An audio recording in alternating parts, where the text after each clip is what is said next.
अस्सलाम वालेकुम नाज़रीन, मां आहियां सैयद मुनव्वर आलम ऐं तव्हां ॾिसी रहिया आहियो point of order. Point of order में अॼु असां इमरान ख़ान ऐं PDM जे दरमियान जेका हाणे सूरत हाल आहे सियासी, पाकिस्तान हिकिड़े अहिड़े माशी सियासी बहरान में फासी चुको आहे जंहिंमें हाणे कढण जा रस्ता इंतिहाई घटि आहिनि।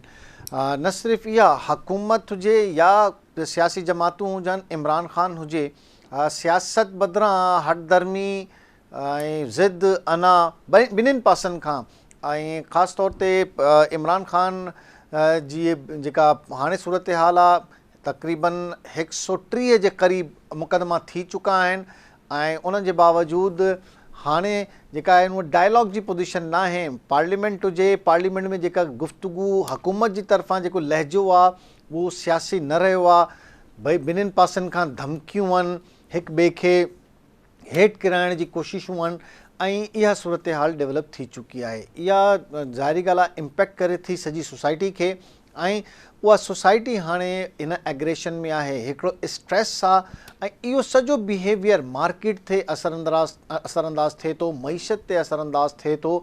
फोकस जेको आहे हुकूमत जो उहो हिन टाइम सिर्फ़ु और सिर्फ़ु इमरान ख़ान खे किराइणु आहे। तमामु 12 जमातूं हुजनि, सॼी पार्लियामेंट हुजे, उहो हिकिड़ो ई उन्हनि जो इहो आहे त कंहिं तरीक़े नमूने सां इमरान ख़ान खे सिस्टम खां आउट कयूं ऐं उन खां पोइ इलेक्शन थियनि।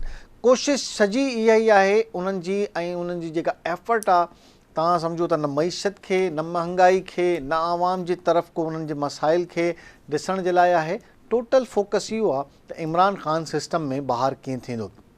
इमरान ख़ान जी टोटल कोशिशि इहा आहे त इलेक्शन थी वञनि ऐं उन में जेको बि रिज़ल्ट निकिरे, पर इलेक्शन जी जेका सूरत हाल आहे उहा नथी निकिरे। हाणे इलेक्शन कमीशन इहो अनाउंस करे छॾियो आहे त इलेक्शन न थींदा। इन ई हवाले सां ॻाल्हि ॿोल कंदासीं। शुरू कयूंसि था इमरान ख़ान जी अदालत में मुस्तक़िल पेशी ऐं उन दौरान ज़मान पार्क में पुलिस जो क्रैकडाउन। PTI जा केतिरा ई कारकुन तक़रीबन हिन हफ़्ते में गिरफ़्तार थी चुका आहिनि, 500 खां वधीक आहिनि, जंहिं बाद इमरान ख़ान मुसलसल अदालत में पेश थियो आहे। लाहौर हाई कोर्ट पुलिस ऐं FIA खे इमरान ख़ान जे ख़िलाफ़ु कार्रवाई रोकण जो हुकुम वापसि वठी छॾियो आहे ऐं FIA पुलिस केसनि जी तफ़सील पेश करे छॾिया आहिनि ऐं हाणे हुकुम खे बरक़रार नथो रखी सघिजे। जस्टिस तारिक सलीम शेख, पुलिस जे रिकॉर्ड अची वियो आहे, इन जे करे इन केस जे हद ताईं तादीबी कार्रवाई रोकण जो हुकुम ख़तमु करे रहिया आहियूं। जस्टिस तारिक सलीम इहो चयो हुयो। केस जी ॿुधणी दौरान पंजाब हुकूमत हलफ़नामे सां गॾु इमरान ख़ान जे ख़िलाफ़ु दाख़िल केसनि जी तफ़सील जमा कराए छॾी आहे। केस तक़रीबन हाणे 127 थी विया आहिनि, पंजाब में 84 ऐं जॾहिं इस्लामाबाद में 43। विफ़ाक़ी वज़ीर राणा सनाउल्लाह पार्लियामेंट खां कल्ह ख़िताबु कयो आहे, गॾिजियल इजलास ख़िताबु, ऐं पार्लियामेंट कंहिंजो ज़िम्मेवार घटाए या वधाए नथी सघे। पार्लियामेंट खां मथे को बि इदारो न आहे, राणा सनाउल्लाह जो ई चवणो आहे। ऐं इहा जॾहिं जेको कुझु बि थियो, इन खां पोइ मुल्क में आइनी अदालती बहरान पैदा करण जी कोशिशि कई पई वञे। समूरनि इदारनि खे इख़्तियार ऐं आइनी ज़िम्मेवारियूं पार्लियामेंट पारां ॾिनियूं वयूं आहिनि। राणा सनाउल्लाह रोज़ हालतूं ख़राबु करण जी कोशिशि कई पई वञे। हिकु पार्टी हुन जे लीडर इमरान ख़ान 10 सालनि खां मुल्क में अनारकी ऐं बहरानी कैफ़ियत पैदा करे रहियो आहे। तहरीक इंसाफ़ खे लाहौर में मीनार पाकिस्तान वटि 26 मार्च ते जलसो करण जी इजाज़त मिली वई। लाहौर जे डिप्टी कमिश्नर राफ़िया हैदर पारां जलसो करण जी इजाज़त वारो नोटिफिकेशन बि जारी थी वियो। PTI जलसे जी इजाज़त लाइ लाहौर हाई कोर्ट में दरख़्वास्त ॾिनी हुई। अदालत इंतज़ामिया खे फ़ैसिलो करे अॼु रिपोर्ट पेश करण जी हिदायत कई हुई। इजाज़तनामे मूजिबि जलसे में सिक्योरिटी ज़िम्मेवार इंतज़ामिया हूंदी। जलसे दौरान अदलिया ऐं ॿिनि इदारनि जे ख़िलाफ़ु कंहिं बि तक़रीर करण जी इजाज़त न हूंदी। ॿिए पासे Islamabad high court judicial complex में विच ॾांहुं ऐं हुन में वारे केस में तौहीन अदालत जी दरख़्वास्त ते इमरान ख़ान 7 अप्रैल ताईं उन्हनि खे तलब कयो वियो आहे। इहो सभु मैटर आहिनि ऐं उन सां गॾोगॾु इंतिहाई अहम न्यूज़ इहा आहे त इलेक्शन कमीशन सुप्रीम कोर्ट जो फ़ैसिलो ऐं सदर पाकिस्तान जे तजवीज़ ऐं गवर्नर पंजाब जे तजवीज़ खे रद्द करे जेको इलेक्शन 3 अप्रैल ते थियणो हुयो, हुन जे बदिरां हाणे उहा अनाउंस कयो आहे 18 अक्टूबर ते इहे इलेक्शन थींदा। जनवरी में असम्बलियूं तहलील थियूं, 9 महीननि खां पोइ इलेक्शन थींदा। सुप्रीम कोर्ट जे वाज़े अहकामात हुया। गवर्नर पंजाब हिन में पंहिंजा इनपुट ॾिनी हुई। सदर पाकिस्तान इहो डेट अनाउंस कई हुई, उन खां पोइ इलेक्शन कमीशन, पर इलेक्शन कमीशन कल्ह इहो फ़ैसिलो कयो त हाणे इलेक्शन न थी सघंदा। छा अवामिल आहिनि, छा हाणे 18 अक्टूबर जी गारंटी कंहिं ॾिनी आहे त 18 अक्टूबर ते हालात ठीकु थी वेंदा? जेको तफ़सीली फ़ैसिलो इलेक्शन कमीशन जारी कयो आहे ऐं जंहिं सेक्शन्स जे तहत उन्हनि 58 आर्टिकल 3B जे उन्हनि जेको फ़ैसिलो ॾिनो आहे उन में उन्हनि चयो आहे त इलेक्शन एक्ट 2017 खे बि गॾिजी हिन में पढ़ियो वञे, छो त इन में इदारा राज़ी न आहिनि। अमन ओ अमान जी इंतिहाई हैरान कुन सूरत हाल ॿुधाई आहे इलेक्शन कमीशन, जेका जिथे मौजूदु न आहे। सिक्योरिटी प्रोवाइड करण सां इनकार, फाइनेंस प्रोवाइड करण सां इनकार, मईशत जे हवाले सां इलेक्शन कमीशन उज़र पेश कया आहिनि। त ही कंहिंजे चवण ते कया आहिनि? छा अहिड़ी छा सूरत हाल आहे? ऐं हुननि खे कंहिं गारंटी ॾिनी आहे त 18 अक्टूबर ते हर सूरत हाल ठीकु थी वेंदी, सिक्योरिटी बि मिली वेंदी, अमन बि थी वेंदो, मईशत बि ठीकु थी वेंदी, पैसा बि अची वेंदा, हर शइ थी वेंदी। 18 अक्टूबर ते इहो केरु कंदो? इन ई ते ॻाल्हि ॿोल कयूंसि था। असांखे सभ खां पहिरियों जॉइन कयो आहे इस्लामाबाद खां असांजे नुमाइंदे ख़ुसूसी असद शर। असद सभ खां पहिरियों त इहो ॿुधायो त केतिरो अहमियत आहे हिन फ़ैसिले जी जेका इलेक्शन कमीशन कयो आहे ऐं अचानक कयो आहे, या इन जे पोयूं ज़ाहिरी ॻाल्हि आहे डिफेंस मिनिस्ट्री खां एडवाइस वरिती आहे, IG पंजाब खां उन जी एडवाइस आहे, चीफ सेक्रेटरी पंजाब जी एडवाइस पोयों आहे, एजेंसीज़ जी एडवाइस उन में पोयों, त तक़रीबन तमामु इदारा नथा चाहिनि त इलेक्शन न थिए। जी बिल्कुलु मनोहर, तव्हांखे मूं गुज़िरियल प्रोग्राम में बि इहो ॻाल्हि वाज़े कई ऐं शायदि तव्हां इहो पुछो हो त इलेक्शन थींदे नज़र अचे पई, त मूं तव्हांखे हुन वक़्तु ई चयो त इलेक्शन थींदे नज़र न पई अचे ऐं उहो ई थियो जेको थियणो हो। इहो इलेक्शन कमीशन पंहिंजे अख़्तियारनि जो इस्तेमालु कयो आहे। इलेक्शन कमीशन जे इंतिहाई अहम जेके कानूनदान आहिनि या इलेक्शन कमीशन खे इंतिहाई वेझो खां हुनजे कानून खे ॾिसनि था, उन्हनि जो चवणु आहे त इलेक्शन कमीशन जे हिन फ़ैसिले खे किथे बि चैलेंज नथो करे सघिजे। इलेक्शन कमीशन जे हिन फ़ैसिले खे या के जेको इलेक्शन कमीशन जे कानून जो सहारो वरितो आहे उनखे अदालत बि रद्द नथी करे सघे। हाणे ॾिसो, इलेक्शन कमीशन जेको फ़ैसिलो कयो आहे उनजे पोयां हुन मुकमिल हिकिड़ो होमवर्क कयो आहे। उहो होमवर्क हिननि खां हुकूमत ई करायो आहे। ज़ाहिर आहे जिन इदारनि पंहिंजूं रिपोर्टूं ॾिनियूं आहिनि इलेक्शन कमीशन खे, डिफेंस ॾिनो आहे, घरू वज़ारत ॾिनी आहे, या सूबाई हुकूमतुनि जेको होमवर्क करे ॿिन्ही ॾिनो आहे, उनमें ज़ाहिर गवर्नर ॿिन्ही जा शामिल आहिनि। उन्हनि जेको होमवर्क करे जेके बि रिपोर्टूं इलेक्शन कमीशन खे जमो करायूं आहिनि उनमें सिक्योरिटी जी सूरत हाल समेत जीअं तव्हां चयो मईशत जी मामिलो आहे ऐं ॿिया जेके मामला आहिनि उहे समूरा मामला उन 8 सिफ़नि ते जेको तफ़सीली जेका प्रेस रिलीज़ जारी कई वई या फ़ैसिलो जंहिंखे पाण चइजे त उहो जारी कयो आहे, उनमें इहे समूरियूं वज़ाहतूं कयूं वियूं आहिनि त असांखे सिक्योरिटी, ज़ाहिर आहे सिक्योरिटी हिन मुल्क जे लाइ इंतिहाई अहम आहे। इलेक्शन में जेकॾहिं इलेक्शन दौरान सिक्योरिटी न हूंदी त इलेक्शन ते आङुरियूं खिचंदियूं ऐं इहो ई सबबु आहे जो इलेक्शन कमीशन खे इहो जेके समूरा जेके फ़ैसिला आहिनि 30 अप्रैल ते जेके चूंडूं थियणियूं हुयूं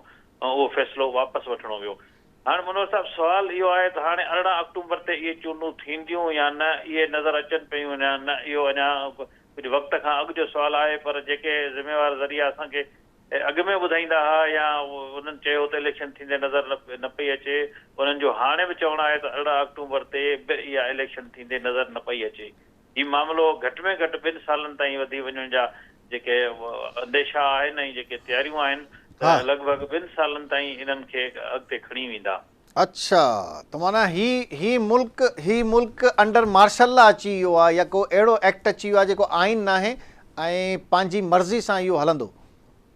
ॾिसो बिल्कुलु ईअं ई आहे। ॾिसो ज़ाहिरी तौर ते जेकॾहिं तव्हांखे कंहिं इदारे ते विहारे छॾिजे ऐं पोइ तव्हांखे को बैक करण वारो को ॿियो हुजे त पोइ ईअं ई चई सघिजे थो न त कंट्रोल्ड जमहूरियत वारो हिते जेको त ही त तव्हां असां पोइ मुंहिंजे ख़्याल में सिविल वॉर जी तरफ़ वञूं था। माना ही हुकूमत चाहे थी त अहिड़ा क्लैश थियनि ऐं अहिड़ा पब्लिक अहिड़ी ॿाहिरि निकिरे उन्हनि सां क्लैश में अचे हुकूमत सां, छो त आइन न हूंदो, कंहिंजी रिट न हूंदी, त पोइ त सिविल वॉर थी वेंदी न। मनोहर साहिबु ॾंडो हिननि खे आहे ऐं उहो ॾंडो ई वहाईंदा ऐं हींअर जेके इमरान खान मुतअल्लिक़ बि ॾिसो न इतला मिलनि पिया त उहो बि हींअर बैकडोर ॻाल्हियुनि जे लाइ राब्तो उन कयो आहे ऐं छाकाणि जो हुनजा समूरा पता जेके आहिनि उहे नाकाम विया आहिनि ऐं हाणे हू पछता तरफ़ पियो वञे त जेके फ़ैसिला कया आहिनि उहे उन फ़ैसिलनि में हुनखे कामयाबी न मिली आहे ऐं हुकूमत तरफ़ां हाणे माना हू नाकाम आहे, उनजे बावजूदु ही ड्रिजनि था इलेक्शन खां, तव्हां इहो चवणु था चाहियो? बिल्कुलु डिजन इन करे था जो हिकिड़े माण्हू खे पज़ीराई मिले पई ऐं हिन माना अवामी पज़ीराई त हुन वटि आहे। उनखे बाक़ी छा खपे के सियासतदान खे, हिकिड़े माण्हू खे पज़ीराई मिले थी, तव्हां चओसि था हू पछतावे जे करे हू थिए थो।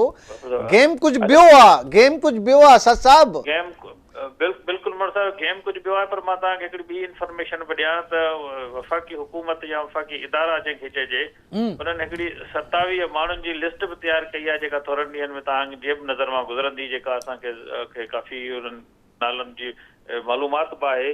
जेके 27 माण्हू अहिड़ा आया जेके इमरान ख़ान जी माली सपोर्ट कंदा आहिनि। उन 27 माण्हू इमरान ख़ान जे हिकिड़े मैसेज ते 1 करोड़ खां 5 करोड़ ताईं हिकिड़े एमरजेंसी जी हालत में इहो चंदो इमरान ख़ान खे ॾींदा हुआ। न त हू दहशतगर्दी में इस्तेमालु थींदो आहे, किथे छा कंदा आहिनि हुन जो? हा बिल्कुलु। हाणे उन्हनि फाइनेंसरनि खे हुकूमत कंट्रोल करण जी कोशिशि कई आहे त जीअं हिननि जा इहे पता कटिजनि त जीअं हू किथे को जलसे जो वॾो ऐलान न करे सघे, को वॾा माण्हू गॾु न करे सघे। पर हू त हिकिड़ी ओवरसीज़ खां अपील कंदो, करोड़े अरबे रुपया अची वेंदा हुनखे, उन कहिड़ो मसइलो आहे? ओवरसीज़ वारनि खे त असीं नथा रोके सघनि, पर जेके मुल्क में मौजूदु आहिनि सर हू उन्हनि जे अकाउंट, कंहिंजे अकाउंट में, हुननि खे त हाणे बि ॾिसो न तोशाखाना में हुजे या किथे जिथे किथे हुनखे रिलीफ आहे। हा बिल्कुलु रिलीफ जी ॻाल्हि पंहिंजे तौर ते ॾिसो न, अदालत ही जेको तव्हां गुज़िरियल ॾींहुं पार्लियामेंट जो गॾियल जो इजलास ॾिठो त उनमें जेको घणो हिट हुई उहा जुडिशरी हुई, ऐं जुडिशरी तरफ़ां इमरान ख़ान खे हिकिड़ी सेफ साइड मिलंदी पई रहे, जेको कल्ह पार्लियामेंट जे गॾियल इजलास में बि तस्लीम कयो वियो। हिन खां हिकिड़ो ॾींहुं अॻु में जेको 12 जमातुनि जो जेको इतिहाद। अच्छा, तव्हां चओसि था हीउ जेको इलेक्शन कमीशन एक्ट कयो आहे इहो मज़बूत आहे ऐं हिन खे कवर मिली वेंदो ऐं अदलिया जी न हिन में न तौहीन अदालत जी कार्रवाई हूंदी ऐं न आर्टिकल 6 जी का कार्रवाई थींदी? तव्हां सम्झो था इहो थी सघे थो ईअं? जी बिल्कुलु। इहो जेको हिन सेक्शन इस्तेमालु कया आहिनि ऐं जिन जेके हिन खे जेके कानून खे वधीक ॾिसनि था इलेक्शन कमीशन एक्ट खे, उन्हनि सां मुंहिंजी ॻाल्हि थी प्रोग्राम खां थोरी देरि अॻु में, उन्हनि बि इहो चयो त बिल्कुलु हिनखे इहो बिल्कुलु इलेक्शन कमीशन खे तहफ़ुज़ हासिलु आहे ऐं हिन में इलेक्शन कमीशन खे सुप्रीम कोर्ट बि सिर्फ़ु शफ़ाफ़ चूंडुनि ताईं जो न त हिन में इलेक्शन कमीशन सां को ॻाल्हि ॿोल न थी आहे तव्हांजी? इलेक्शन कमीशन ज़ाहिर आहे हिकिड़ो फ़ैसिलो जेको जारी कयो आहे उहो सभिनी जे लाइ आहे। इलेक्शन कमीशन जेके तर्जुमान सां हिन मुतालिक़ ॻाल्हि न थी आहे। अच्छा, ऐं भाई त सीधी सही ॻाल्हि इहा आहे न त भाई हम माण्हू माना हिननि सां गॾोगॾु असांजा इदारा नथा चाहिनि त इलेक्शन थिए, बाक़ी को मसइलो कोन्हे? हा जी बिल्कुलु ईअं ई आहे, छाकाणि जो उन्हनि इदारा बि मुल्क जी सूरत हाल ॾिसनि पिया ऐं हिन मुल्क जी जेका मईशत जी सूरत हाल आहे उहा बि उन्हनि जी नज़र मां गुज़रे पई। ऐं हिकिड़ो सोशल मीडिया ते ॾिसो न त 18 अक्टूबर ताईं असां वटि घणा रिज़ल्ट थी वेंदा, उन्हनि ॿुधायो आहे इहो?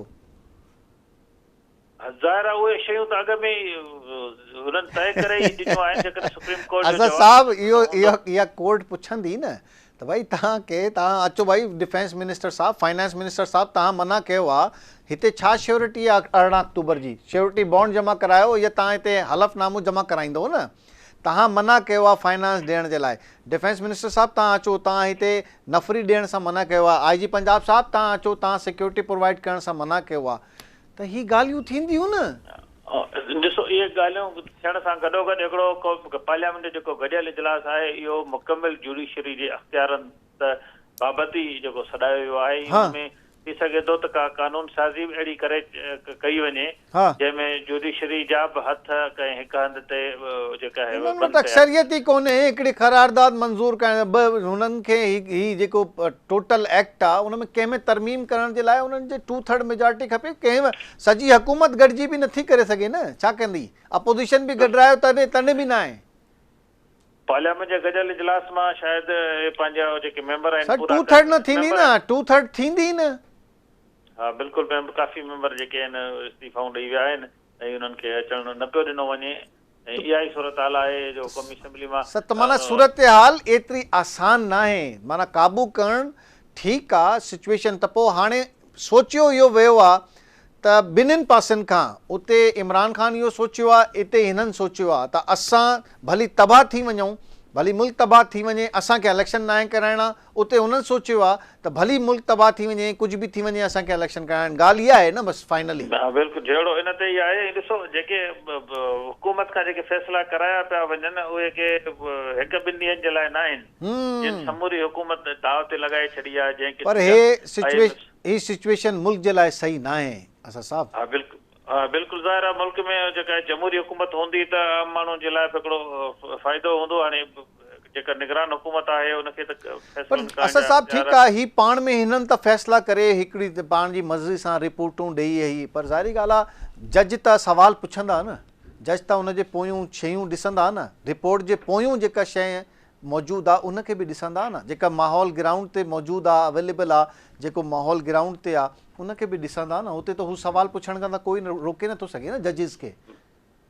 हा बिल्कुलु ईअं आहे, पर हुकूमत पंहिंजे तरफ़ां समूरियूं तयारियूं जेके आहिनि करे छॾियूं आहिनि। सुप्रीम कोर्ट में बि जवाबु दाख़िल कयो वेंदो ऐं सुप्रीम कोर्ट खे बि हुकूमत छो कंदी? इलेक्शन त इलेक्शन कमीशन मुलतवी कयो आहे, हुकूमत छो कंदी?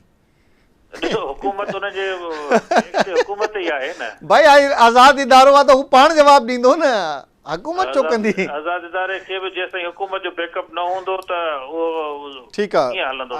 Asad thank you very much. असां शहर सां मौजूदु हुए त हिते वठूं था हिकिड़ो शॉर्ट ब्रेक खां पोइ इहो टॉपिक कंटिन्यू रखंदासीं। वेलकम बैक नाज़रीन। पॉइंट ऑफ ऑर्डर में तव्हांखे भलीकार चऊंसि था। इस्लामाबाद जी सूरत हाल ऐं हुते असांजे नुमाइंदे जी ॻाल्हि ॿोल तव्हां ॿुधी। लाहौर में छा सूरत हाल आहे? ख़ुदा बख़्श KTN जे नुमाइंदे असांखे जॉइन कयो आहे। ख़ुदा बख़्श, छा सूरत हाल आहे ज़मान पार्क जे अतराफ़ में ऐं छा था ॾिसो तव्हां हाणे? जी बिल्कुलु, हिन वक़्तु जेको आहे सो सॼी जेका गुफ़्तगू आहे ऐं सॼो जेको माहौल आहे उहो इलेक्शन कमीशन तरफ़ां जेको राति पंजाब असेंबली जो इलेक्शन मुलतवी करण जो फ़ैसिलो कयो वियो आहे, उन खां पोइ जेको आहे सिर्फ़ु मौज़ूअ गुफ़्तगू इलेक्शन ऐं इलेक्शन खे मुलतवी थियण जो आहे। राति जेॾी महिल इहो ऐलान थियो त PTI चेयरमैन इमरान ख़ान तरफ़ां फौरी तौर ते पंहिंजी जेका कानूनी टीम आहे जंहिंमें जेको आहे सो बैरिस्टर हामिद ख़ान आहे, जस्टिस पंहिंजो बाबर अवान आहे, बाबर अवान, सिद्दीक अज़हर सिद्दीक ऐं ॿिया जेके हुआ उन्हनि सां जेको आहे फौरी तौर ते उन्हनि खे घुराए वरितो ऐं ज़मान पार्क में हिकु राति जो हिकिड़ो तवील हिकिड़ो इजलास कानूनी माहिरनि जो इमरान ख़ान सां गॾु थियो ऐं हुन जे मुख़्तलिफ़ जेके पहलू हुया त हिन ते कीअं जेको आहे हिन ते रिएक्ट कजे, उहो इजलास हलियो ऐं राति आख़िर तय इहो थियो त हिनखे कानूनी जेको महाज़ आहे उन ते ई जेको आहे सो हिनखे वेहणो आहे ऐं सभिनी जेको आहे सो जेके हुया कानूनी माहिर उन्हनि इमरान ख़ान खे इहो मुतफ़िक़ा तौर ते इहो ॿुधायो त इहो जेको इलेक्शन कमीशन जो फ़ैसिलो आहे इहो बिल्कुलु गैर आइनी आहे ऐं जेको आहे सो इन जे सुप्रीम कोर्ट जे फ़ैसिले जी जेको सरीहन ख़िलाफ़ वर्ज़ी आहे। हिननि ते मतिलबु इन हद ताईं जेकॾहिं सुप्रीम कोर्ट इनिशिएटिव वठे थी त माना PTI हुन ते गुज़ारिश करे सघे थी त हिननि ते जेको आहे सो आर्टिकल 6 लॻायो वञे त हिन आइन सां हिन इनराफ़ कयो आहे ऐं गद्दारी जा मुर्तकिब थिया आहिनि त हिननि खे जेको आहे सो उनजी सज़ा ॾिनी वञे। ऐं ॿिए पासे तौहीन अदालत बि हिननि कई आहे जो सुप्रीम कोर्ट जी आर्डर्स खे ओबे न कयो अथऊं, पंहिंजी मर्ज़ी सां जेको आहे हिननि कयो आहे फ़ैसिलो जेको आहे सो करे इलेक्शन खे मुलतवी कयो आहे। ऐं ॿिए पासे हिन जेके जवाब ॼाणाया आहिनि त जी पुलिस अलंकार घटि आहिनि, फोर्स कोन्हे, मवाद, पोलिंग अमलो, वोटर, छा इहे सभु ज़रूरतूं जेके आहिनि जेके 30 अप्रैल ते पूरी नथियूं थियनि त छा 8 अक्टूबर ते इहे सभु पूरियूं थी वेंदियूं? पुलिस एहलकार जेके 30 अप्रैल ते इलेक्शन ड्यूटी न कंदा उहे जेको आहे 8 अक्टूबर ते काॾों ईंदा? उहा फोर्स काॾों अची वेंदी? उहा जेको इंतज़ामिया काॾों ईंदी? जेको अमलो आहे या मवाद आहे जेको 30 अप्रैल ते इलेक्शन कमीशन पूरो नथी करे सघे त पोइ 8 अक्टूबर ते कीअं पूरो कंदी? हिन विच में अहिड़ो कहिड़ो जेको आहे सो थींदो, माना जेको जादू थींदो, छा थींदो जेको आहे सो काॾों ईंदा सामान? त इहो जेको आहे तय इहो कयो वियो आहे त हिनखे सुप्रीम कोर्ट में अॼु जीअं त 23 मार्च जे करे मोकल आहे त हिन करे अॼोको ॾींहुं इंतज़ारु कयो वियो आहे। सुभाणे हिनखे सुप्रीम कोर्ट ऑफ पाकिस्तान में हिन फ़ैसिले खे चैलेंज कयो वेंदो PTI तरफ़ां ऐं PTI जेको आहे हिन ते भरपूर तरीक़े सां जेको आहे सो हिन केस खे विढ़ण जो फ़ैसिलो कयो आहे। ॿिए पासे सुप्रीम कोर्ट बार एसोसिएशन बि हिन फ़ैसिले खे जेको आहे सो रद्द कयो आहे। हिननि इहो ऐलान कयो आहे त इहो आइन ऐं कानून जी ख़िलाफ़ वर्ज़ी कई आहे इलेक्शन कमीशन ऐं हिननि जे ख़िलाफ़ कार्रवाई थियणु खपे। ॿिए पासे लाहौर हाई कोर्ट बार जेका आहे उनजी हीअं ताज़ा इलेक्शन थी हुई कुझु ॾींहं अॻु ऐं लाहौर हाई कोर्ट बार जो पूरो पैनल जेको आहे उहो PTI जो हिमायती याफ़्ता पैनल इलेक्शन खटे आयो इश्तियाक खान ऐं ॿियो जेको आहे हुन खां जेका टीम हुई त उन्हनि बि हिन ते जेको आहे शदीद तहफ़्फ़ुज़ात जो इज़हार कयो आहे ऐं क़ानूनी तौर ते उहो हिन वक़्तु PTI सां अच्छा हिमायत कंहिं कई आहे को हिमायत में तव्हांखे नज़र आयो आहे को माण्हू अहिड़ो जी इन इलेक्शन कमीशन जे फ़ैसिले जेका हिमायत आहे हिन वक़्त ताईं जेके माण्हू साम्हूं आया आहिनि उन में नून लीग जी सॼी क़यादत आहे शहबाज शरीफ़ राना सनाउल्लाह मरियम औरंगज़ेब मतिलबु उहे सभु माण्हू हिन ते ख़ुशि आहिनि ऐं उहे सम्झनि था त इहो क़ानूनी ऐं आइनी फ़ैसिलो कयो आहे इलेक्शन कमीशन इहो सही फ़ैसिलो कयो आहे छो त जेकॾहिं ॿिनि सूबनि में इलेक्शन थी वञे थो ऐं ॿी पाकिस्तान जे ॿ सूबा ॿिया ऐं क़ौमी असेंबली इलेक्शन नथो थिए त इहो बि आइन मतिलबु नून लीग जो इहो मौक़िफ़ आहे त इहो आइन जे ख़िलाफ़ आहे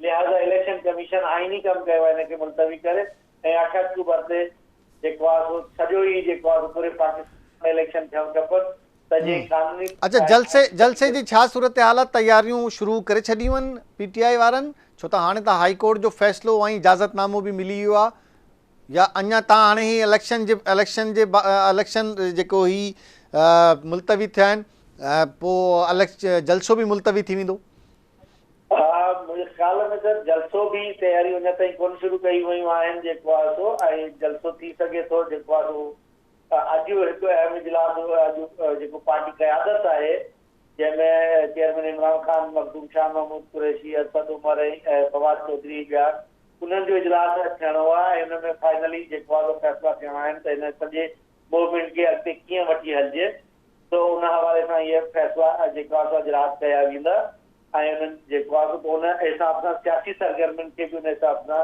इनखे अॻिते वधायो वेंदो पर ॿिए पासे जेका इलेक्शन जी शेड्यूल बि अची वियो हो कागज़ात नामज़दगी जमा बि थी रहिया हुआ उन बावजूदि हिकु गैर यकीनी जी सूरत हाल पूरे पंजाब में हुई ऐं सभु पार्टियूं हिन शइ ते जेको आहे सो हुयूं त इहा इलेक्शन थींदी न इलेक्शन कमीशन जेको आहे सो हिन वक़्तु वफ़ाक़ी हुकूमत जे सां मतिलबु उनजे हिमायत में आहे ऐं वफ़ाक़ी हुकूमत इलेक्शन कमीशन खे इन फ़ैसिले ते जेको आहे नज़रसानी कराईंदी ऐं इहे इलेक्शन न थींदियूं इन दौरान जेको आहे सो नून लीग जी चीफ ऑर्गेनाइज़र जा जेके मुख़्तलिफ़ डिस्ट्रिक्ट्स में पंहिंजा तंज़ीमी कन्वेंशन्स हुया उहे बि उन आख़िरी जेके 3-4 कन्वेंशन हुया माना कोशिश इहा आहे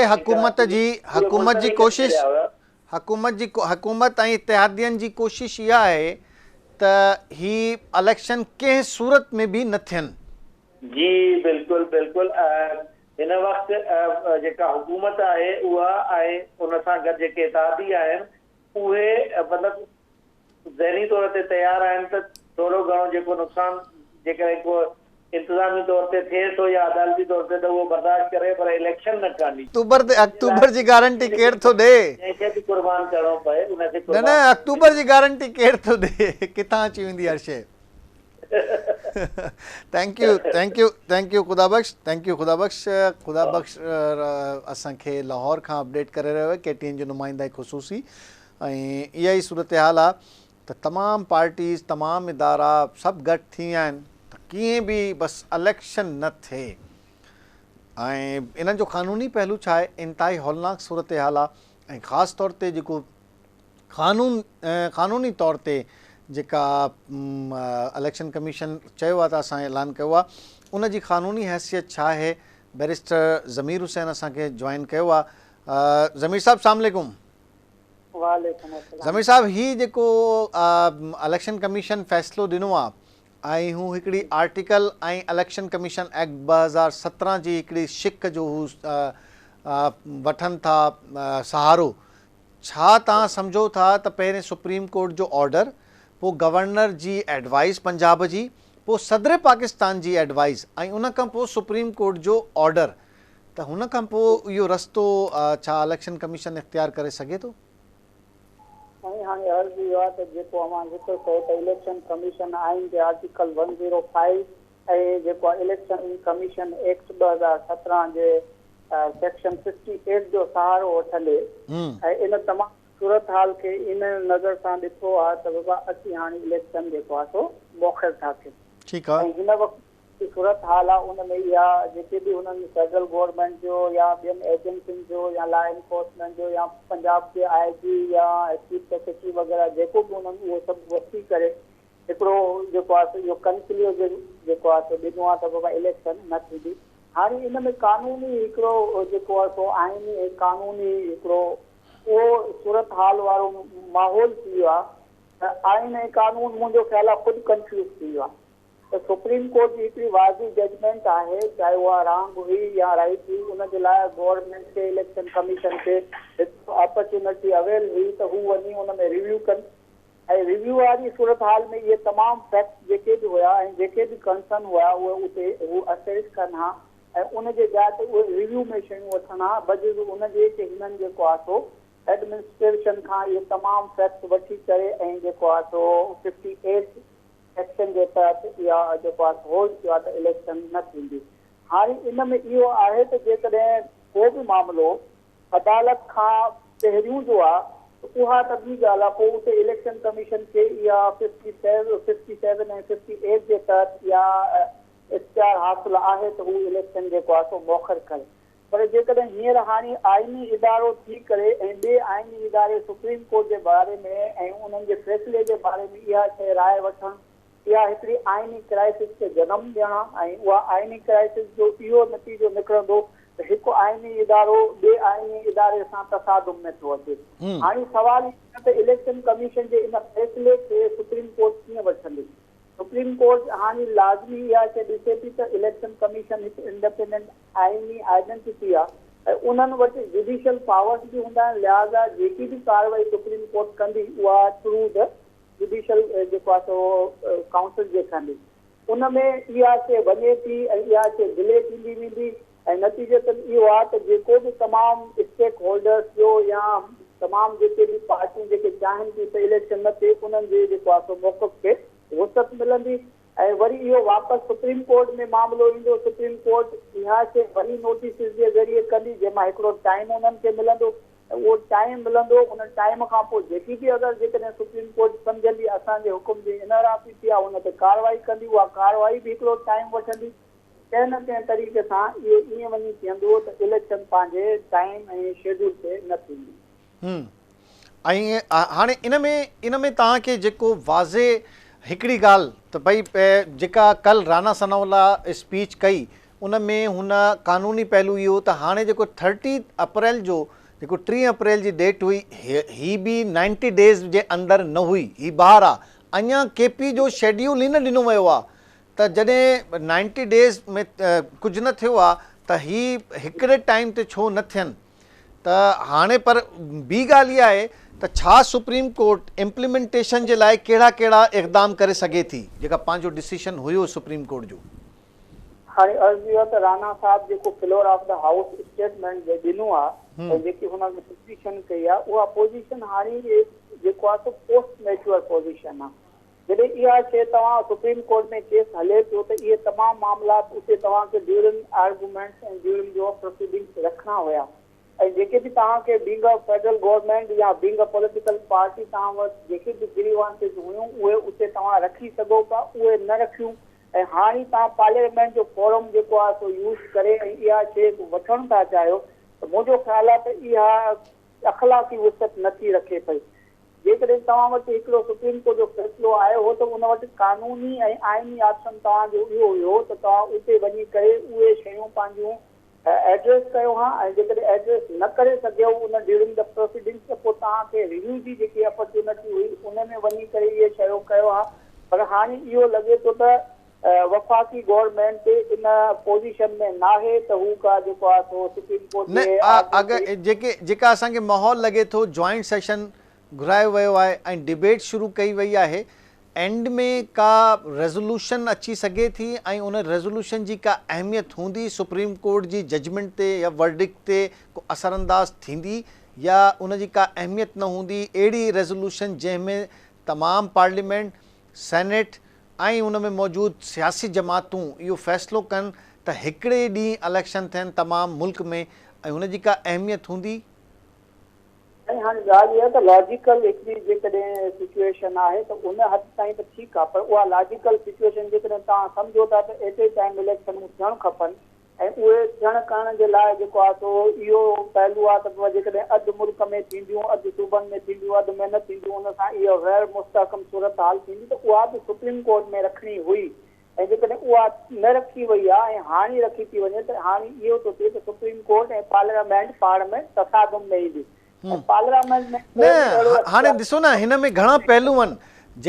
जेको डिसीशन आयो आहे इलेक्शन कमीशन जो उन में उहो मुल्क में अमनो अमान जी सूरत हाल, मुआशी सूरत हाल, ठीकु आहे, ऐं पार्टीज़ खे इक्वल अपॉर्चुनिटीज़ जी ॻाल्हि करे थो। टे मेन ॻाल्हियूं आहिनि। लॉजिकल ॻाल्हि इहा आहे त हिन जे जवाब में जॾहिं घुरायो वेंदो त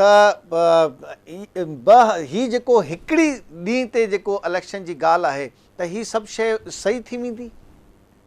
हाणे मां हिकिड़ो अर्ज़ु कंदो हलां मनोहर साहब त जीअं हाणे तव्हां ॿुधायो त पार्लियामेंट छा हिन वक़्तु का इन सुप्रीम कोर्ट जे फ़ैसिले खां पोइ का अहिड़ी रखे थी त जिते का करारदाद अचे ऐं उन करारदाद जे रोशनी में सुप्रीम कोर्ट जो को फ़ैसिलो कलदम थिए या उहो गैर मुअसर थिए त मुंहिंजो न गैर मुअसर न, माना हाणे जेके प्रोसीडिंग स्टार्ट थींदियूं त हुन में ही शइ इम्पोर्टेंस हूंदी। कलदम त कोई करार नथो ॾेई सघे। मां चवांसि थो हाणे जेका ही प्रिपरेशन आहे ही अपकमिंग हियरिंग्स जे लाइ आहे पार्लियामेंट जी।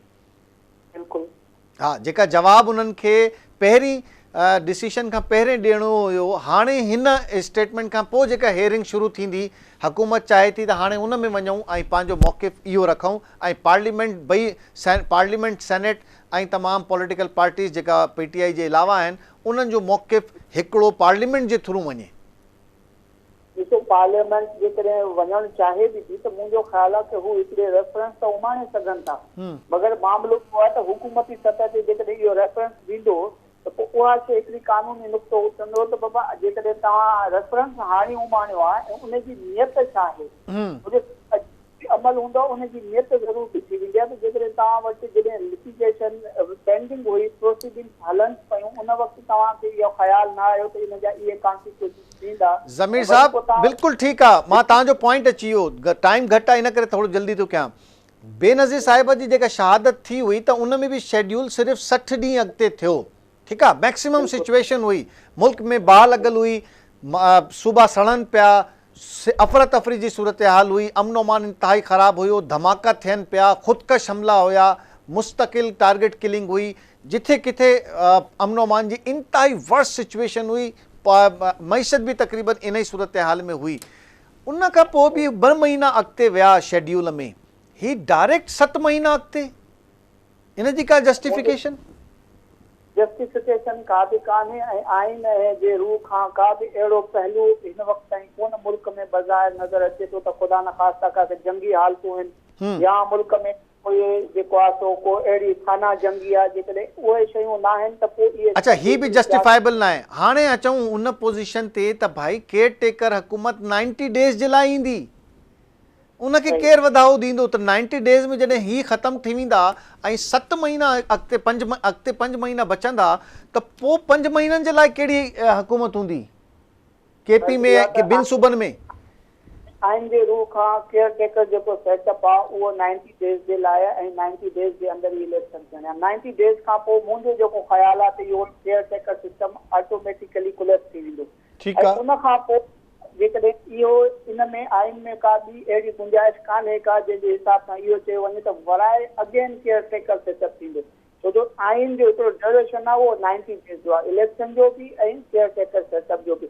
इहा बि हिकिड़ी कानूनी जेको आहे सो ऐं आइनी हिकिड़ी क्राइसिस पैदा थींदी ऐं उहा क्राइसिस जेकी आहे उहा अल्टीमेटली मुल्क जे लाइ नुक़सानदा हूंदी, छो जो उहा जेको बि वरी नओं सेटअप ईंदो उहो आइन जे रूह खां ईंदो ई कोन, उहो हिकिड़ो डिस्प्यूटेड हूंदो ऐं वरी मामिलो कोर्ट में वेंदो ऐं कोर्ट जेको आहे सो वरी इन शइ ते जेको आहे सो हियरिंग कंदी, जंहिंखे मुंहिंजो ख़्यालु आहे त हुकूमत ऐं हींअर PDM बि इहो ई थी चाहे त कंहिं न कंहिं तरीक़े सां मामिलो जेको आहे सो वराए लटकंदो रहे ऐं इहा हियरिंग जे ज़रिए इहो असांखे जेतिरो टाइम मिली सघे ओतिरो टाइम हासिल करे सघे।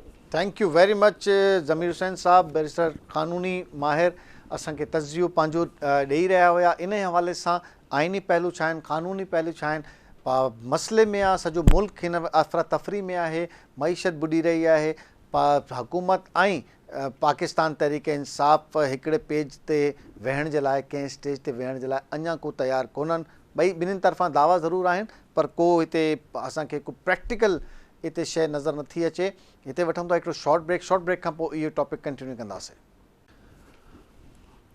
वेलकम बैक नाज़रीन, असां भलीकार चऊं था अगेन पॉइंट ऑफ ऑर्डर में तव्हांखे ऐं पाकिस्तान तहरीक इंसाफ़ जो छा मौक़िफ़ आहे। जेका प्रोग्राम असां शुरू कयो आहे त इलेक्शन मुलतवी थी विया आहिनि ऐं छा सूरत हाल थींदी। उस्मान डार साहब असांखे पाकिस्तान तहरीक इंसाफ़ जो अॻवान असांखे ज्वाइन कयो आहे।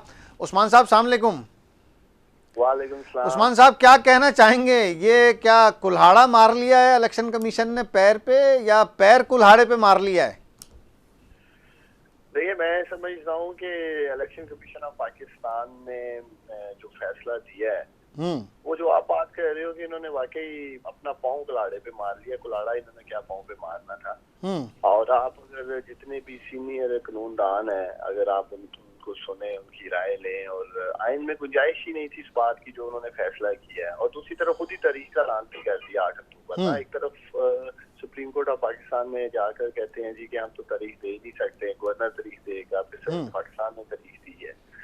तो हम तो यही उम्मीद करते हैं कि अब सुप्रीम कोर्ट ऑफ पाकिस्तान में ये मामला जाएगा और सुप्रीम कोर्ट ऑफ पाकिस्तान इंशाअल्लाह ताला आइन और कानून की हिफाजत और आइन और कानून की जो इम्प्लीमेंटेशन है इंशाअल्लाह ताला वो सुप्रीम कोर्ट ऑफ पाकिस्तान से होगी। पूरी कौम आज सुप्रीम कोर्ट ऑफ पाकिस्तान के साथ खड़ी है। पूरी कौम की नजरें चीफ जस्टिस जो हमारे honourable chief justice Umar Ata Bandial साहब हैं उन पे हैं और इंशाअल्लाह ताला हमें तो इंसाफ का मबनी फैसला मिलेगा सुप्रीम कोर्ट से। देखिए, पाकिस्तान का आइन इस बात की इजाजत ही नहीं देता है कि आप इलेक्शंस को इस तरह से इतने लंबे अरसे के लिए आगे ले जाएं। और दूसरी तरफ सवाल मैं आपके दुआ में ये उठाता हूँ कि जो केयर सेटअप है पंजाब और खैबर पख्तूनख्वा में, ये 90 रोज से आगे जा ही नहीं सकता। ठीक है, मैक्सिमम इसकी जो 21 दिन मजीद इन्हें मिल सकते हैं। 111 दिन के बाद तो इनका कोई भी काम, कोई भी फैसला वो गैर आईनी होगा। और पाकिस्तान में पहले ही मुआशी बहरान चल रहा था, बहरान चल रहा था, अब एक आईनी बहरान खड़ा कर दिया है इलेक्शन कमीशन ऑफ पाकिस्तान के फैसले। और दूसरी तरफ ये पीडीएम वाले और खास तौर पे नून जो बयानिया रहा है वोट को इज्जत दो, आज उसी वोटर के खौफ से ये भाग रहे हैं। अब ये किस तरह इनका ये एक नारा ही था, खोखला साबित हुआ वोट को इज्जत दो का। अगर ये समझते थे कि वाकई ये आज अवाम में मकबूल हैं और गुज़श्ता 1 साल में इन्होंने अवाम को डिलीवर किया तो इलेक्शन से भाग क्यों रहे हैं? तो उस्मान साहब बहुत सारी रिवायात सामने आ गई ना। अब तो देखे ना, अगर किसी हुकूमत का दिल नहीं चाहेगा और वो अपने 5 साल के मुकम्मल करने के करीब होगी तो वो खुद को भी एक्सटेंशन दे दे, वो इलेक्शन भी आगे ले जाए, इतना आगे ले जाए कि जी कोई मसला ही नहीं है। तो ये तो बहुत सारी रिवायात एक साथ जन्म लेंगी, तो बहुत ज़्यादा क्वेश्चन नहीं, बहुत ज़्यादा सवालात नहीं उठ गए?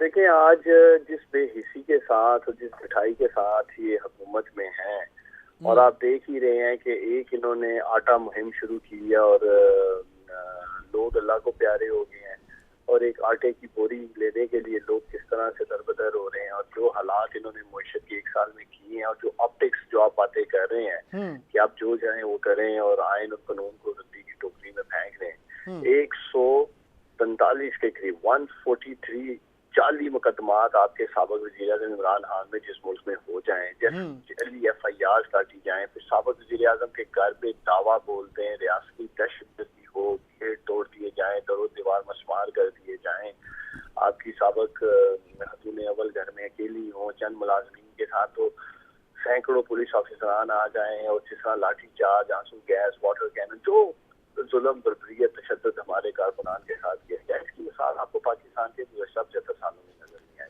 नहीं, एक तरफ ऐसे इक़दामात भी होते हैं उस्मान साहब, एक तरफ ऐसे इक़दामात भी होते हैं और दूसरी तरफ डायलॉग्स की बातें भी हो रही हैं। आप लोग भी ये आप खान साहब की तरफ से भी अब ये आ रहा है कि जी बैठने के लिए हम तैयार हैं, तो किस चीज़ पे बैठेंगे आप? देखिए, हम एक ही चीज़ पर बैठ के बात करने के लिए तैयार हैं, इलेक्शन साफ और शफाफ इंतखाबात के लिए बैठने के लिए तैयार है। ठीक है, इमरान खान को किसी किस्म का कोई NRO नहीं चाहिए। इमरान खान के ऊपर तमाम मुकदमा जाली हैं। आपके सामने तोशाहाना करते थे, गली चोर की बातें करते थे। जब तोशाहाना की पटारी खुली है 2000 तक तो ये खुद गली चोर निकले हैं, खुद तोशाहाना से मुफ्त माल ले लिए हैं, घरों में क्लीन कारपेट पाइन, चाय की पत्ती, शहद, और इन्होंने बेडशीट तक नहीं छोड़ी है। ठीक है। तो अब तो तोशाखाना मजीद जो सामने आएगा 90 की दहाई का, तो इनको मुंह छुपाने की जगह नहीं मिलेगी। फॉरेन फंडिंग की भी जो बात करते रहे हैं, आप देखेंगे कि जिस दिन फॉरेन फंडिंग नून लीग और पीपल्स पार्टी की खुलेगी, इनके मामला सामने आएंगे, तोशाखाना की तरह इन्हें मुंह की खानी पड़ेगी, मुंह छुपाने की जगह नहीं मिलेगी। पूरी कौम इमरान खान के साथ खड़ी है। अब हम देख रही है कि किस तरह से इमरान खान के ऊपर जाली मुकदमात बनाए जा रहे हैं। सिर्फ इमरान खान का एक ही कसूर है कि वो पाकिस्तान में आइन और कानून की बालादस्ती। तो एक वही इब्तदाई शिक वही है उस्मान साहब, वही आप कह रहे हैं, इब्तदाई बात वही है कि जी इलेक्शन की तारीख दें और मुज़ाकरात पे बैठ जाएं, या इलेक्शन की तारीख पर बात कर लें, ये दो अलग अलग बातें हैं। तो किस चीज़ पे बात हो सकती है? देखिए, आज आप इमरान खान को या पीटीआई को माइनस नहीं कर सकते। ठीक है। पाकिस्तान के सारे सर्वे उठा के देख लें, 70% अवाम इमरान खान के साथ है। पाकिस्तान की चारों असेंबलीज को ले लें, वफाक को ले लें, सेनेट में ले लें, हमारी नुमाइंदगी मौजूद है। तकरीबन 500 से ज्यादा नशिस्तें पाकिस्तान तरीके इंसाफ के पास हैं। 39 में से 31 बल्दियाती बाई इलेक्शन हम जीत जाते हैं। तो तरीके इंसाफ को माइनस नहीं कर सकते। कभी ये सोचते हैं कि इमरान खान को नहल कर दे, -1 कर दे, कभी ये सोचते हैं इमरान खान को जेल में डाल दे जाली मुकदमात में, फिर इमरान खान का असैसिनेशन प्लान, कत्ल का प्लान और मनसूबा बना लिया जाता है। फिर सोचते हैं कि तरीके इंसाफ को ही क्यों ना डिस्बैंड कर दे, इसके ऊपर पाबंदियां लगा दे, इसको एक कुलअदम करार दे दें एज ए सियासी जमात। तो मकसद ये हर सतह पे तरीके इंसाफ का रास्ता रोकना चाहते हैं। खौफजदा है इमरान खान और तरीके इंसाफ की मकबूलियत से। इलेक्शन आज हो, कल हो, जब भी होंगे, ये मेरा क्लिप रिकॉर्ड पे रखे, इमरान खान 3/4 अक्सरियत से वापस आएगा। लोग अपना रद्द अमल अपने वोट की ताकत से देंगे और ये इनकलाब आएगा। इस दफा इलेक्शन नहीं आ रहा है, ये इनकलाब आ रहा है, इसलिए ये उससे भाग रहे हैं। इनकी ज़मानतें ज़ब्त होती नजर आ रही है, इनकी सियासी दुकानदारी हमेशा हमेशा के लिए बंद होने जा रही है, इसलिए ये इलेक्शन से राय इफ्तार अख्तियार कर रहे हैं। इंशाल्लाह ताला इलेक्शन कमीशन का जो उस्मान साहब, इलेक्शन कमीशन का फैसला आपने पढ़ा है, वो कहते हैं जी मुल्क में इस वक्त अमन अमान की सूरत हाल अच्छी नहीं है, मईशत की सूरत हाल अच्छी नहीं है, हमें जो जिन इदारों ने सिक्योरिटी फराहम करनी थी उन्होंने सिक्योरिटी फराहम करने से मना कर दिया है, जिन्होंने फाइनेंस देना था उन्होंने फाइनेंस देने से मना कर दिया है। तो मतलब तमाम इदारे जमा हो गए हैं इलेक्शन रोकने के लिए। देखें, अभी हमारा ये जमहूरियत है, ये जमहूरियत का रंग है आज। देखिए, पीएसएल के मैचेस हुए हैं, कराची में भी हुए हैं, लाहौर में, जी बिल्कुल में बड़े जबरदस्त पुरअमन तरीके से हजारों लोग मैचेस देखने के लिए आए हैं। जश्न बहारा चल रहा है, हजारों लोग जो हैं पूरे पंजाब में निकले हुए हैं, मुख्तलिफ किस्म के इज्तिमा इवेंट्स किए जा रहे हैं। सिर्फ एक इंतखाबात को लेके इनके पास पैसे नहीं है। इमरान खान के घर दावा बोलने के लिए, दहशतगर्दी करने के लिए, आंसू गैस चलाने के लिए, लाठीचार्ज करने के लिए 25 करोड़ रुपए का बजट है जो इन्होंने पंजाब पुलिस को दिया है। इस्लामाबाद में इमरान खान तारीख पे आता है, वहाँ सेलिंग करने के लिए, कारकुनान को मारने के लिए, लाठीचार्ज करने के लिए, वाटर कैनन चलाने के लिए करोड़ों रुपए हैं इनके पास। नहीं है तो इलेक्शन कराने के लिए नहीं है। मकसद ये है कि ये राय कार अख्तियार कर रहे हैं। अगर वाकई पैसे नहीं है, मैं आपके न्यूज चैनल से इनसे पूछता हूँ कि ये जो मौज उन्होंने इकट्ठी की हुई है, 100 के करीब वज़रा बना दी हैं, 30-40 के पास तो कलमदान नहीं है, तो अपनी कैबिनेट को तो फिर आधा करें ना, अपने वजीर फारग करें, उनकी याशियां खत्म करें, लग्जरी गाड़ियां मंगवा रहे हैं, इनके खत्म नहीं हो रहे हैं, डिलीवर ये कर नहीं पा रहे हैं और पैसे इनके पास है नहीं है। कौन से वज़रा नहीं, लेकिन ये सारी चीजें, लेकिन ये उस्मान साहब ये कौन सी साइंस है कि सारी चीजें 18 अक्टूबर को ठीक हो जाएंगी? देखिए, ये 8 अक्टूबर को बेसिकली अभी एक सिर्फ बाग इसलिए रहे हैं जो कि वफाकी हुकूमत भी खत्म हो जाएगी मरकज से, तो उसके साथ ये सारा इलेक्शन अच्छी कर रहे हैं। लेकिन हमें पूरा यकीन है कि सुप्रीम कोर्ट ऑफ पाकिस्तान इंशाल्लाह ताला आइन और कानून की इम्प्लीमेंटेशन करवाएगी। पाकिस्तान का आइन इस बात की इजाजत नहीं देता है और सुप्रीम कोर्ट ने जो फैसला किया था वो आइन और कानून की रोशनी में किया था, और ये बिल्कुल आइन शिकनी की तरफ इलेक्शन कमीशन ऑफ पाकिस्तान गया है। और आर्टिकल 6 उन तमाम लोगों पे लगना चाहिए जो आइन के साथ खिलवाड़ कर रहे हैं। उस्मान साहब, आखिरी सवाल ये, इस पर बात नहीं हो सकती? जो हुकूमत की एक डिमांड ये है, एक दिन इलेक्शन, यानी पूरे मुल्क में एक ही दिन इलेक्शन, इस पर कोई बात हो सकती है? और आप समझ रहे हैं कि मुस्तकबिल करीब में कोई बात होगी इस पे? देखिए, इसका तो अब जो भी हल है वो मिल बैठ के हम सब निकाल सकते हैं अगर हुकूमत संजीदा हो। ये नहीं होगा कि हम अगले 6 माह भी निगरान सेटअप पंजाब और खैबर पख्तूनख्वा हमें चलने देना। इस बात की इजाजत पाकिस्तान का आइन देता है, ना ही पाकिस्तान तरीके इंसाफ ना हम देंगे। इसलिए कि ये न्यूट्रल सेटअप नहीं है। पूरी कौम देखा, मीडिया की आंखें दिखाया किस तरह का जुल्म बर्बरियत पंजाब में की गई। 600 के करीब हमारे कारकुनान उठा लिए गए हैं और सैकड़ों हमारे जो कायदीन हैं उनके ऊपर पर्चे हो चुके हैं। किसी पे 10 हैं, 20 हैं, 15 हैं, 25 हैं। खुद मेरे और मेरे भाइयों के ऊपर इन्होंने एंटी करप्शन के जरिए मुकदमात कर रखे हैं और मुख्तलिफ दीगर मुकदमात चला रखे हैं। तो ये हर एक को टारगेट कर रहे हैं। ये कौन सा निगरान सेटअप है? तो बैठने के लिए तैयार है, इनको पीछे आना होगा। पूरे मुल्क में इलेक्शन करवाना ठीक है, 30 अप्रैल को नहीं हो सकता, बैठ जाते हैं, सुप्रीम कोर्ट ऑफ पाकिस्तान चले जाते हैं, 30 मई को करवा लें पूरे मुल्क में इलेक्शन। लेकिन ये नहीं कि हम 6 माह बैठे रहे। ठीक है, और इनको मजीद मुल्क की तबाही करने दें। इलेक्शन ये जलसा होगा अभी ये 26 तारीख है, ये मुल्तवी होने की इसकी भरपूर तैयारियां हो रही हैं। जलसे की तारीखी जलसा होगा, सारे रिकॉर्ड तोड़ देंगे पाकिस्तान तरीके इंसाफ के। अपने रिकॉर्ड जो हमने कायम कर रखे हैं मीनारे पाकिस्तान में, सब रिकॉर्ड टूटेंगे इंशाल्लाह ताला परसों। Thank you very much Usman Dar साहब असां सां मौजूद हुए। पाकिस्तान तहरीक इंसाफ जो अॻूणो विफ़ाक़ी वज़ीर भी रहियो आहे, मेंबर क़ौमी असम्बली भी हुयो ऐं पाकिस्तान तहरीक इंसाफ जो अॻवान आहे। हिन ई हवाले सां जेको सूरत हाल आहे उन में पाकिस्तान तहरीक इंसाफ वेहण जे लाइ तयारु आहे, पर उनजो बि कुझु एजेंडो आहे ऐं हुकूमत बि तयारु आहे। पर उन जे लाइ जेका सूरत हाल आहे उहो जेका हाणे सूरत हाल इस्टेब्लिश थी आहे इंतिहाई ख़तरनाक आहे। इदारा मुतसादिम थी विया आहिनि। हाणे सुप्रीम कोर्ट ऐं इलेक्शन कमीशन आम्हूं साम्हूं अची वियो आहे। पार्लियामेंट ऐं सुप्रीम कोर्ट आम्हूं साम्हूं आहे। छो त जेका पार्लियामेंट जो जॉइंट सेशन थियो ऐं उन में जेका तकरीरूं सुप्रीम कोर्ट जे हवाले सां, जुडिशरी जे हवाले सां जेका स्पीचिस कयूं वयूं, जेका राना सनाउल्लाह जजिस जे हवाले सां ऐं अदलिया जे हवाले सां जेका रिमार्क्स ऐं स्पीच में पंहिंजा जुमिला इस्तेमालु कया, इंतिहाई ख़तरनाक सूरत हाल इस्टेब्लिश थी वई आहे। ऐं इहा ई टोटल असांजो अॼु जो प्रोग्राम हुयो। अॼु जो प्रोग्राम हिते पुॼाणी ते पहुतो। पंहिंजी फीडबैक पॉइंट ऑफ ऑर्डर जे हवाले सां ज़रूरु ॾिजो ऐं पॉइंट ऑफ ऑर्डर जे हवाले सां पंहिंजा मसइला ॿुधायो। असां हिन ई प्रोग्राम में तव्हांजा मसइला बि उथारींदासीं। ख़ुदा हाफ़िज़।